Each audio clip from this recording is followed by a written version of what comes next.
তাইলে আসো। হ্যাঁ, দেরি করা যাবে না।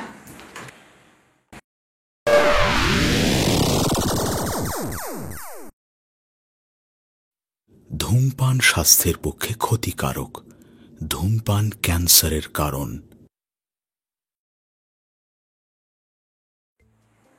আসতেছে নাকি? বাথরুমতে আসতে এতক্ষণ লাগে? বাজারে তাই সাই কইলো আজকে ট্যাবলেট খাইয়ে আইছে, আজকে নাকি ইচ্ছা মতো খেলবো। আসো, এমনি তো বুড়া জামাই, পারে পুরে না। আমার লাগবে 1 মন, আমার দেয় 100 টাকা। শরীরটা আমারও শীতের হিসাবে। কি গো তুমি এতক্ষণ লাগে? তুমি কি বাজারে তো খাইয়ে আইছি, পরে তোমার কাছ থেকে গরম দুধ খাইছে এক গ্লাস, আরো সেকাল দিয়েছে। আর বাথরুমে যাওয়ার পরে দেখলাম যে মানে টাটা করে রয়েছে, বুঝছো? আজকে হবে, আজকে তুমি খুশি থাকবা, দেখো। তাইলে তার কোনো কথা নেই। শোনো না, কইতেছিলাম আজকে কিন্তু মেলাক্ষণ করো। আমি সেইভাবেই পরীক্ষা নিরীক্ষা বাথরুমে যে করে আসলাম যে পারবো কি পারবো না। বাথরুমে যে পরীক্ষা করলো মানে কেমনে? আরে বাথরুমে বসেছি, বসতে দিন আমার তারপরে এইভাবে পড়ে রয়েছে আর কি। ঠিক আছে, তাহলে আর দেরি করুক। আসো, আজকে কিন্তু ভালো করে একটু দিবা। আসো, সেই কয়বার কও, সেই কয়বার আজকে তাড়াতাড়ি করো। তাহলে আসো। হ্যাঁ, দেরি করা যাবে না। এই কইলা যে ভালো ট্যাবলেট খেয়েছি, ওষুধ খাইয়েছি, অথচ 30 সেকেন্ড হয় নাই দিছো ডাইলা সব। আর কইলা কি 4-5 বার খেলাইবা। হ্যাঁ, কি করলা তুমি? করলাটা কি? তুমি ধাক্কা নইলে তো অত অত তোমার তো কিছু নেই, যখন মতো কোথায় রেছো এগো করতে কেন? করতে করবো কও? শোনো, বহুত সহ্য করছি আমরা এভাবে প্রত্যেকটা দিন না, আমার আর সহ্য হইতেছে না। তুমি এক কাজ করো, আমি তোমার সাথে আর সংসারও করবো না, তোমার ভাত আমি খাবো না, তুমি এখন বাইরে যাও, আমি ঘরে একলা থাকবো। যাও পারবো না। না, তুমি ওই কথা কয়ে না, আবার ঠিক হয়ে যাবে না। আমি এই করতে করতে 1.5 বছর পার হয়ে গেল। যাও, বের হও, বের হও। আরে ভালো না, ওই বুইড়া কথা পারবি না, জীবন মেয়ে বিয়ে করতে। হ্যাঁ, ওনার উজ্জীবন শুকাই গেছে দেখে উনি মারছে কি মনে করছে কি আমারটা মনে শুকাই গেছে। আমি কি তোর মতো বুইড়া? হ্যাঁ, অসভ্য। শরীর আগুন ধরাইয়া দিয়া করলোটা কি? এমন আমি কি করি, কেমনি কি করি? এমন বুইড়ার লগেই দিল বিয়া। বাপ মায়ের টাকা আছে, টাকা আর বাড়ি ধুয়ে আমি পানি খাই। বুইড়া খাটাস প্রত্যেকটা দিন আমার কাছে আসে, ওই দেওয়ার আগেই পড়া যায় 2 সেকেন্ড 5 সেকেন্ড, আজকে দাও 30 সেকেন্ড। আমি তো মনে করলাম যে ওষুধপাতি খাইয়েছে, আজকে মনে হয় আমার অনেক সুখ আনন্দ দিব। তা না ছাই, তাই বলে আমি কি সুন্দর গরম 1 গ্লাস দুধ গরম করে খাওয়াইলাম, কত আশা ভরসা করে, সব কিছুর উপরে পানি করে গেল। বাইরে যায় থাক সারা রাত, তুই এখানে আমার কাছে থাকলে আমি সারা রাত ভরে জ্বলবো। জ্বলতেই যাবেন হবে, একা একাই জ্বলে পুরে আমি মরি, তুই বাইরে মশার খামো খেয়ে খেয়ে মর। আর এই যন্ত্রণা সহ্য হয় না। খাটাস একটা কইরা আমি পড়ছি আরেক বিপদে।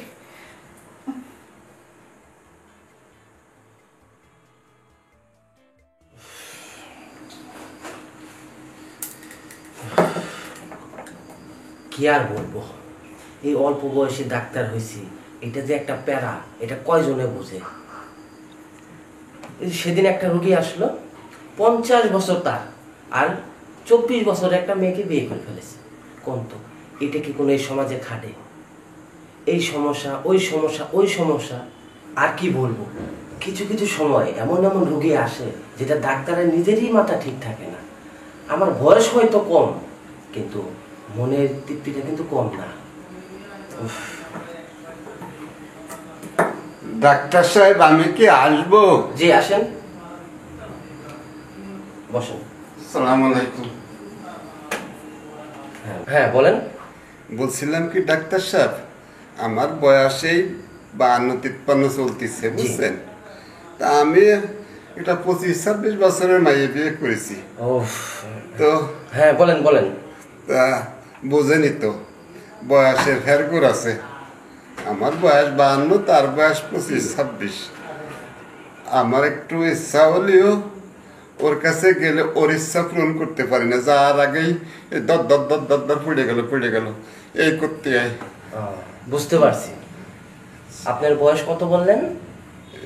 52-53 চলতেছে। আর বিয়ে করছেন বয়স কত? 25। 25। এখানে 15 আর 22, এখানে কি মিল খায়? ডাক্তার সাহেব, তাহলে আপনি কন্ট্রোলটা করবেন কিভাবে বলেন? না বলতেছিলাম কি, আপনি তো ভালোই বোঝেন যে আসলে। হ্যাঁ আমি তো বুঝি। আর আপনি এই বয়সে আপনি এমন একটা কচি মেয়ে বিয়ে করবেন আর আসবেন ডাক্তারদের কাছে, ডাক্তার সাহেব এই সমস্যা ওই সমস্যা, আর এই বয়সে যদি এরকম হন তো এমন সমস্যা তো হবেই। এখন সত্যি কথা বলতে কি, এখন আমার বইয়ের আছে খাই বয়স, আর আমার আছে যায় বয়স। এখন ওই খাইরে কিভাবে একটু দিতে পারি সে ব্যবস্থাটা করে দেন। হ্যাঁ আমি আপনার কথা বুঝতে পারছি।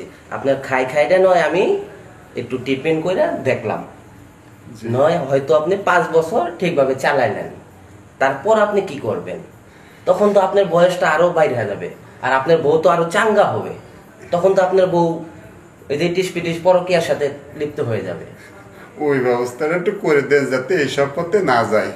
আসলে যা ঘটার তার তো ঘটেই গেছে, বয়সের এরফারে তো না, জীবনেরও এরফার হয়ে গেছে, বুঝছেন? আচ্ছা ঠিক আছে, আমার বউরে আমি বসেন, দেখি কোনো আমি। রকম খুশি করতে পারি না। দেখি আপনার জন্য কতটুকু কি করতে পারি, আপনি কি অবস্থায় আছেন। ডাক্তার সাহেব করছিলাম কি, প্রতিদিন রাত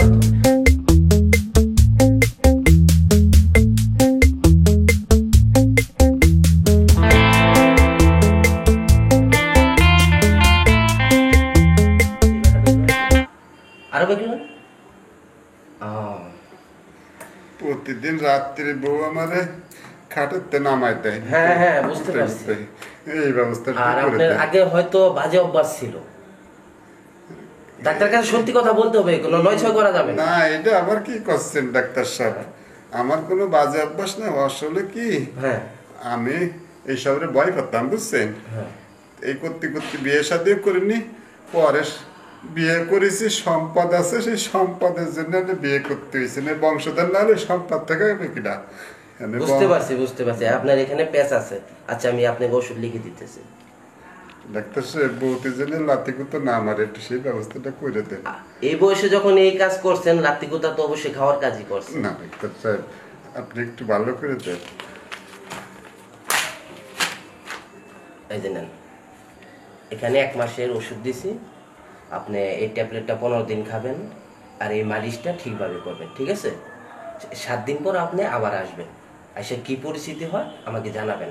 কিন্তু এই 7 দিনের ভিতর কিন্তু আপনি মেলামেশা করতে পারবেন না, এটা আপনার মাথায় রাখতে হবে। আচ্ছা, তো কত টাকা দেবো ডাক্তার সাহেব? ওই আপনি ইয়ে দিয়ে যান, জি। ওই টেবিলে দিয়ে যান। আর ওষুধ?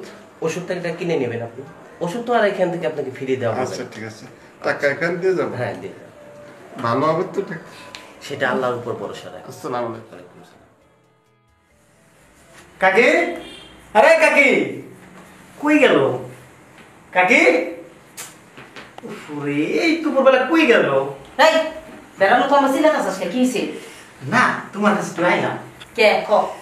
না কই বসেছিলাম, আমার কিছু টাকা দাও না। কি হলো দাও? এই কিসের টাকা দেবো তোরে আমি?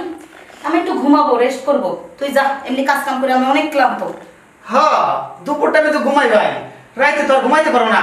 দুইজনে কাঁঠালের আটার মতো খালি ঝগড়া করো দুইজনে মিলে। একটু চিল্লা চিল্লির কারণে না আমার ঘুমায় না। এখন তুমি ঘুমো, রাত্রে আবার ঝগড়া শুরু হইব।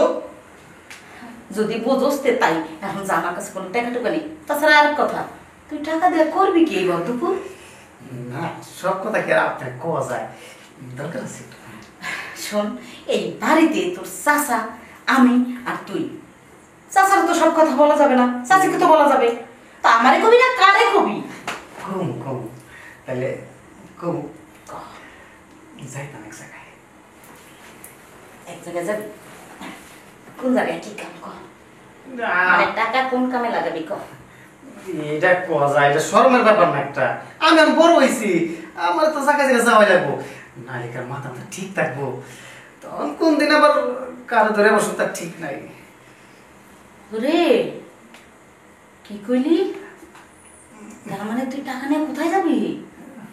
ওই যে কইলাম কি কইলি? আরে কিচ্ছু বুঝতেছে না। একটা পোলা যখন বড় হয় তার কি দরকার হয়? কি দরকার হয়? অনেক কিছুই দরকার হয়। যখন বিয়ের বয়স হয় তার নিশ্চয় তার একটা বউ দরকার। আর বউটা যদি না থাকে তাহলে কি দরকার হয় বুঝো না তুমি? ভালোই বুঝতে পারি তোমার কথা, আমি বুঝি না বলছে কে? তুমি টাকা না নিশ্চয়ই কোনো মাইয়া লোকের কাছে যাইবা। এই না হলে আমার চাচি। হ্যাঁ। বুঝতে পারছো? দেখো আচ্ছা, এই ব্যাপারে আমি তোর কোনো টাকা দেবো না। কারণ কি জানোস, তুই কইলি না কাঁঠালের আঠার মতো লেগে থেকে সারা রাত ঝগড়া করো। কেন ঝগড়া হয় জানিস? কেন? তুই যে কাজে যাবি ওই কামের জন্যই ঝগড়া হয়।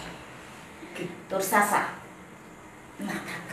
না না না, কই বাজে তো চাইছে তাহলে পুরোটাই কোন অর্ধেক খুলে না কইলে না রাতে আমার ঘুম না, তোর কথা প্রসঙ্গে বেরিয়ে গেছে আর কি অর্ধেক। থাক, কল লাগবে না।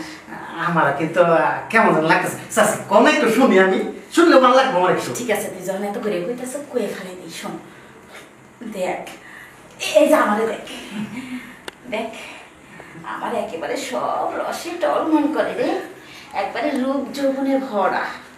আর তোর চাচা, আর তোর চাচা কিচ্ছু নাই, বয়স 53, সব শুকায়া গেছে, পুতায়া গেছে, ঘুষায়া গেছে। আমার মতো একটা 25-26 বছর মায়ের বিয়ে করছে, কোনো সুখ দিয়া পারে না। কি লেগেছে আপনি আমার চাচার বউ, মানে আমার চাচি হইলেন, তার বলো যদি আমারও বউ হইতেন। এই তো একটা মনের কথা কইছিস, খুব খুশি হয়েছি তোর কথা শুনে। শোন, তুই যে জ্বালায় জ্বলতেছিস আমিও ওই একই জ্বালায় মরতেছি। বলতেছিলাম কি, ঘরে থাকতে বাহিরের ঠেকা কিসের ক? বাহিরের কামটা যদি তুই ঘরেই করিস, ঘরের টাকা ঘরেই থাকলো, আমার ওই জইলা পুরা সারখার হয়ে যাওয়া দেহটা একটু শান্তি পাইতো, আর তোর কাজটাও হইতো। চাচি দোকানটাকে বন্ধ করেন, কথা কই নেই, কারণ কথা কওয়ার আগে যদি সব কিছু শেষ হয়ে যায় পরে আমরা জায়গা মতো দাঁড়িয়ে পারবো না। দোকানটা বন্ধ করেন, আগে মিল মিশে আসি। করলাম চাচি আপনার উপকার আমি করবো, কিন্তু টাকা কিন্তু আমার ঠিক দেওয়া লাগবে। আমি আপনার উপকার করবো না কোন? তাহলে কি করবি তুই? যে কাজে লেগে যাইতাম ওই কাজটা আমার নিয়ে নিতেছি, ওইটাতে ওই বিড়ি বিড়ি খাইতাম। আচ্ছা, চিন্তা করিস না, টাকা আমি তোরে দেবো। তাইলে চাচি দেরি না করে আমার কিন্তু সব কাঁপতেছে। এই শোন শোন শোন, তুই আবার তো চাচার মতোই দেওয়ার আগে পাস করে ভাড়া দিবি না তো? তুই যেহেতু বাইরে বেড়ে যাস, তুই তো জানোসই শুনেন, যে তোর শরীরে কি অবস্থা আর কি। আমার শরীরে 1% পাওয়ার কেন জানেন? আমি তো একজনের কাছে যাই নাই, আমি জেনে যাই গাইল করে তারপরে সারি শুয়া দেখেন আমার লাগে। ঠিক আছে শোন, আমরা যদি খুশি করা পর আমি তোরে প্রতিদিন ওরকম টাকা পয়সা দেবো। তাই? যাক, মুখের কথা আমি বিশ্বাস করি না, কাজ কইরা দেখ। আয়। হ্যাঁ ঠিক আছে। হ্যাঁ কিরে, এই কি হলো? পাগলের মতো করতেছিস কেন তুই? হ্যাঁ শোন, তোর চাচার রক্ত তোর রক্ত একই। তোর চাচা না এই যে মানে পালোয়ানের মতো করে, তারপরে যখন যায় গেলেই শেষ, মানে কাপড়ের তুইলে ভিতরে হাত দেওয়া পারে না, কাপড়ের উপরেই ঢাইলে দেয়। তুই তার বাঁচতে না, তোর মনে হয় একই অবস্থা। দেহ চাচি, খালি কলস না একটু বাজে বেশি, তুই বক বকটা একটু থামাইবা। খালি করে স্বামী না তোরা, তুই তোর চাচা। তাই না? হ্যাঁ। তাহলে আমার একটা শর্ত আছে, কি? আজকে আমি যদি তোমার সাথে যদি পারি দিতি তাহলে কিন্তু প্রত্যেকদিন আমার আমি খাওয়া দিব আর টাকাও দিতে দিব। দিয়ে মানে আগে পাইরা তো দেখা, পাইলে তো না? না চাচার মতো। আর চাচার মতো। আর শোনো, আমার চাচার গেলে এত কথা কইতেছো, আরে আমার চাচার কলসিও না ফুল ভরাটা ছিল। এই গ্রামের প্রত্যেকটা মেয়ের কাছে না আমার চাচা যাওয়া আসা করতো। এলে তোর কলসিতে কিছু নাই, তোমার কইতে দিব কাউ। আর আমি তার কাছে যাইটাই না, হঠাৎ মাঝে সাঝে আমার কলসিটা ফুলই আছে। ও এই কাহিনী না? ঠিক আছে, বুঝছো তো ব্যাপারটা? বুঝছি। এবার বৃক্ষ তোমার নাম কি? ফলে পড়ে যায়। চাষি শুধু কি গ্রাম।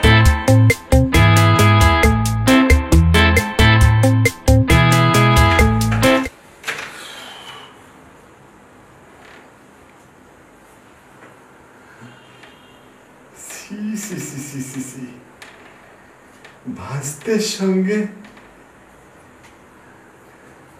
ও এ কি সহ্য করা যায় না দেখা যায়? ওরে আর কি বলবো, সব ভুল তো আমারই। কি প্রয়োজন ছিল ওর মতো জুয়ান মায়ের এই বয়সে বিয়ে করা, আর যার জন্য আরেক ফলশ্রুতি আমি ভুগতেছি আর দেখতেছি। সি সি সি সি। কি হলো? উঠো। উঠুন কেমনে? ওঠার অবস্থায় রাখছি আহা, আমার দল। কেন? খুব তো ফটার ফটার করছিলা, এইটা করবো পারবা তো, দেখলা তো, এখন উঠতে পারো না।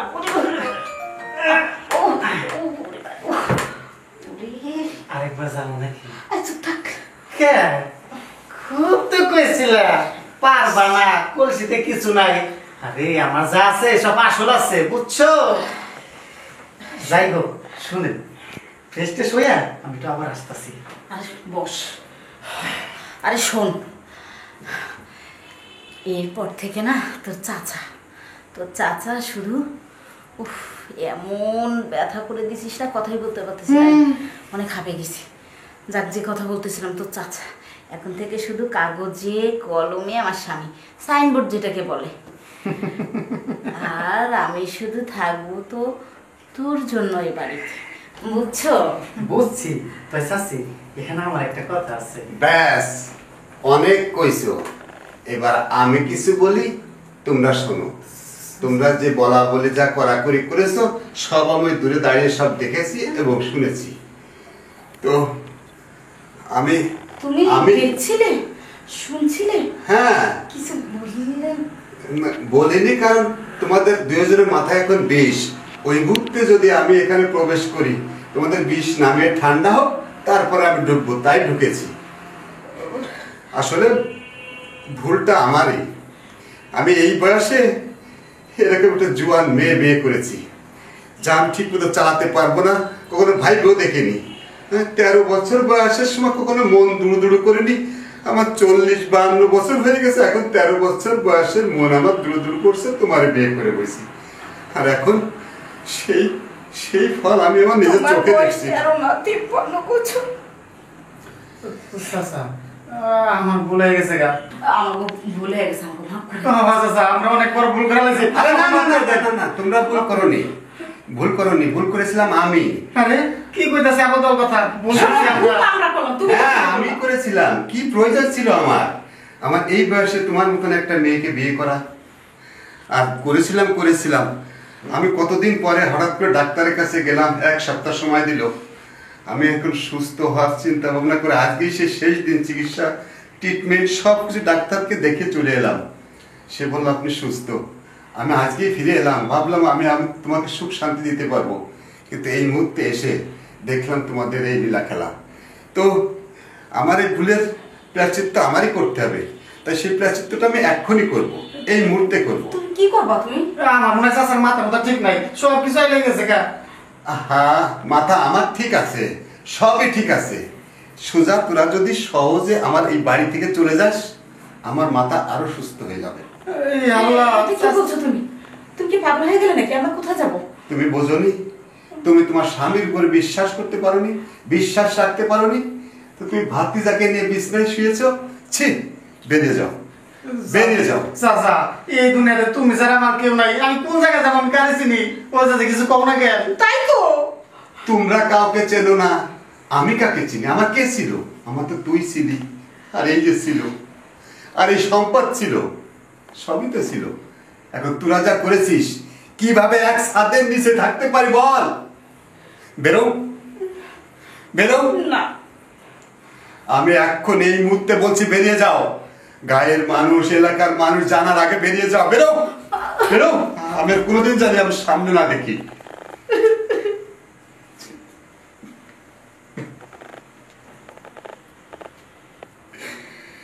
বুড়ো বয়সে, অল্প বয়সে বিয়ে করলাম, আর এই আমার চোখে দেখতে হলো নিজের ভাতিজার সঙ্গে। উপরওয়ালায় আমাকে শান্তিটা দিয়েছে এই দেখার জন্য। আমি এখন একা নিঃসঙ্গ হয়ে থাকবো, তাই ছাড়া কি করবো? এই সম্পদ আমি সব বিক্রি করে দেশ ছেড়ে চলে যাবো।